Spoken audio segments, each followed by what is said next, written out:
Bon, Luc Auspier pour une petite balade dans les talents de ces cette 16e remise des prix des jeunes journalistes et organisée par le Club de la Presse. 7, 8, 9 aventures rédactionnelles qui montrent comment le talent se conjugue avec le hasard, la rencontre, la curiosité, et puis la presse écrite avec des titres qui diminuent, et puis des web TV, etc., dont on n'aurait pas parlé il y a 20 ans. On est dans un lieu qu'on connaît de nom, mais on n'est pas toujours venu. Et moi, je suis ravi qu'à l'entrée de Valenciennes, je suis arrivé ici sans aucun souci. C'est beaucoup plus facile d'arriver chez vous que de sortir de l'île. C'est pas moi qui l'ai dit. Je l'affirme. Je travaillais sur l'île avant, donc je me garde de ce genre de remarques. En tout cas, bienvenue à toutes et à tous. Alors, en effet, on est sur un équipement qui fait 15 000 m² au total. Vous n'en voyez qu'une infime partie ce soir, mais on sera à votre disposition si vous souhaitiez faire des visites un autre jour. Pourquoi on choisit Valenciennes et pas d'autres palais des congrès dans le coin, voire de l'autre côté de la frontière? Parce qu'on est le plus beau palais des congrès. Merci, à vous. Bienvenue, merci de nous accueillir. On a moins de candidatures jeunes. Ça veut dire, on l'interprète comme ça, que beaucoup de jeunes candidats passent d'une rédaction à une autre, d'une locale à une autre, d'un média à un autre. On le verra avec certains, d'un métier à un autre. Donc oui, on a peut-être moins le temps de s'impliquer dans des sujets dont on est fier. C'est pas l'envie qui manque, on en reparlera peut-être avec certains d'entre eux. C'est pas l'envie de faire du beau boulot qui manque, c'est peut-être le temps, les conditions de travail qui ont un petit peu changé. Mais l'envie est toujours là, oui. Pour le soutien aux talents de la région, donc le reportage, l'enquête, le travail photographique, on en parle beaucoup, le public attend ça, on se rend compte avec ces nouveaux médias qu'on a besoin, qu'on attend, une explication du monde, un regard différent, un pas de côté, on entend souvent cette expression, ou un traitement en profondeur de l'actualité ou de l'info. Ça, c'est des choses qu'on peut soutenir. Jeune journaliste, presse écrite, on peut décerner le premier prix? On y va. On découvre. Alice, bon... Voilà. C'est mon chef adjoint Bernard Virel, ici présent, qui m'a forcé à candidater en me disant, alors j'avais pas encore écrit un mot, et il m'a dit tu verras, tu auras un prix. Donc effectivement, il s'est pas trompé. Il a fallu prendre du temps. Enfin, si je me souviens bien, on a rencontré chaque famille pendant une journée complète à peu près. Voilà, le temps vraiment que la famille se sente bien et à l'aise pour tout raconter, et tout raconter sans filtre aussi. C'est vrai que les sujets santé, les petits enfants qui pleurent, qui sont malades, tout ça, ça fait facilement pleurer dans les chaumières. C'est pas seulement pour ça qu'on a retenu notre attention dans nos débats. Il y a d'autres membres du jury qui sont là et qui pourront en témoigner. La deuxième page, avec les témoignages très courts dans lesquels on arrive à ressentir beaucoup de choses, a beaucoup compté, ainsi que les photos. Prix du reportage qui est attribué à Karine Bauzière. Et ça a été facile ou pas facile d'en trouver un qui accepte, parce qu'il y a la confidentialité, j'imagine, ouais. Et tu viens un peu l'ennuyer quand même dans la soirée, on ne sait pas ce qui va se passer. Tu dis bobologie, mais ça peut être bien différent. Ah non, là c'est vraiment pas de la bobologie, c'est quand même des vraies souffrances. Mais donc j'ai envoyé un message, je l'ai appelé, j'ai envoyé un mail, et il m'a dit oui tout de suite, puisque c'est lui le responsable d'SES Médecins à Lille.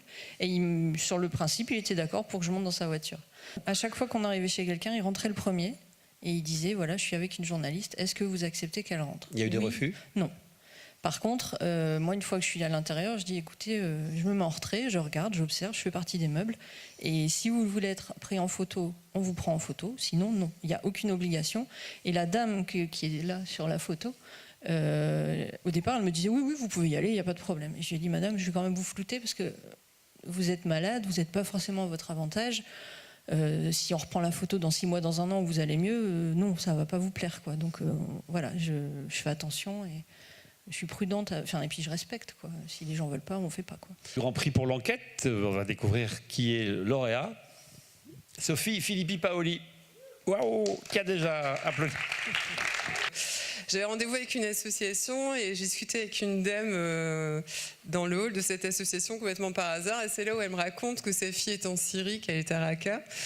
Et que c'est complètement inattendu parce que c'était une fille brillante qui a fait une prépa littéraire, qui est d'ailleurs toujours sportive, bien dans sa peau, pas du tout croyante et qui a basculé en 6 mois. Et donc sa maman qui est enseignante me racontait ça et moi ça m'a bouleversée.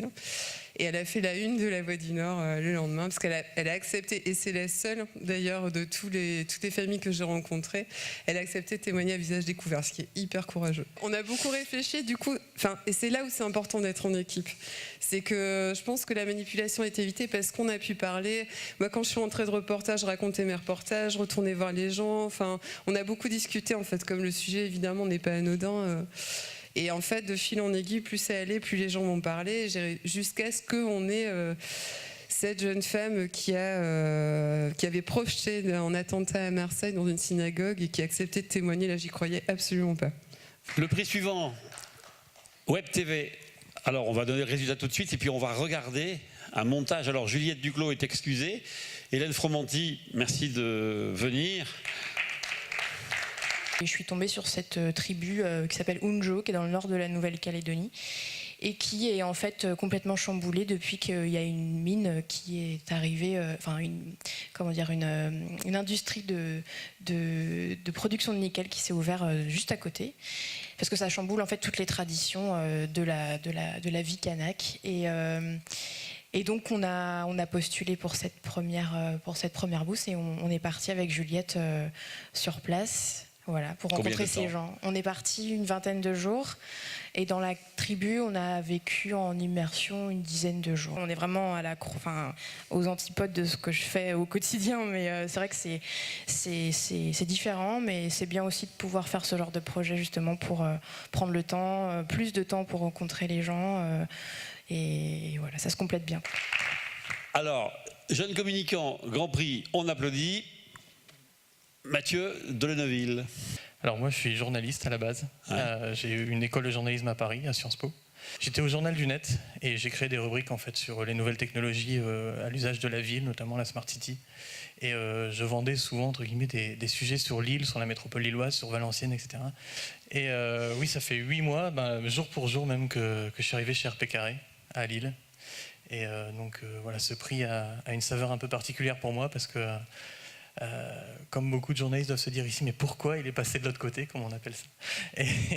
Et c'est une belle revanche aussi pour moi parce que ça me confirme que j'étais sur la bonne route.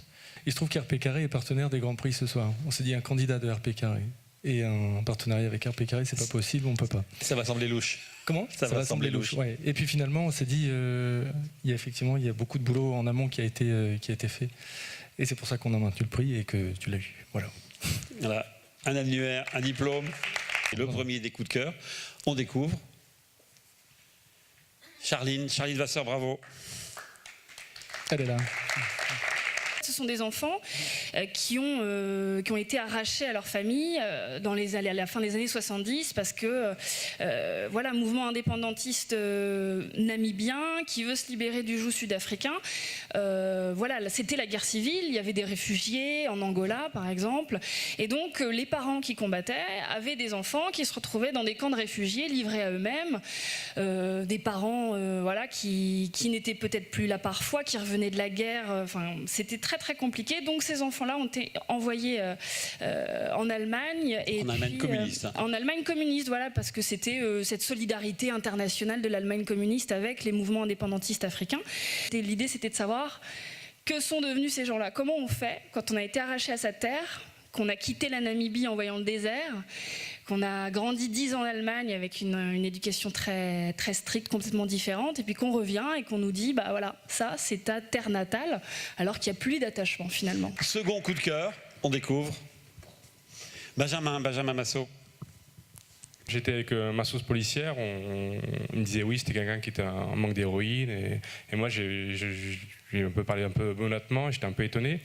Et il m'a dit, pour le provoquer, je dis ouais, il y a de la drogue à Lille, mais bon, c'est pas non plus comme Marseille où j'ai vécu par exemple. Et lui il m'a dit non, détrompez-vous, en fait, il y a plus de drogue ici à Lille qu'à Marseille, quoi, contrairement à ce que pensent les gens. Et c'est vrai qu'il s'est un peu foutu de moi, il m'a dit pour un journaliste, vous devriez être mieux informé que ça, quoi.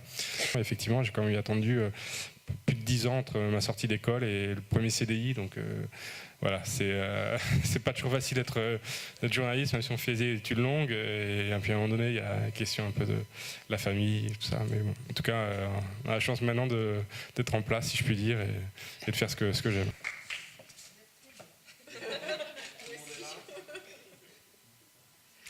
Alors, rien que les journalistes maintenant, sans les partenaires, on va voir ce qui sort dans la presse. Merci à vous.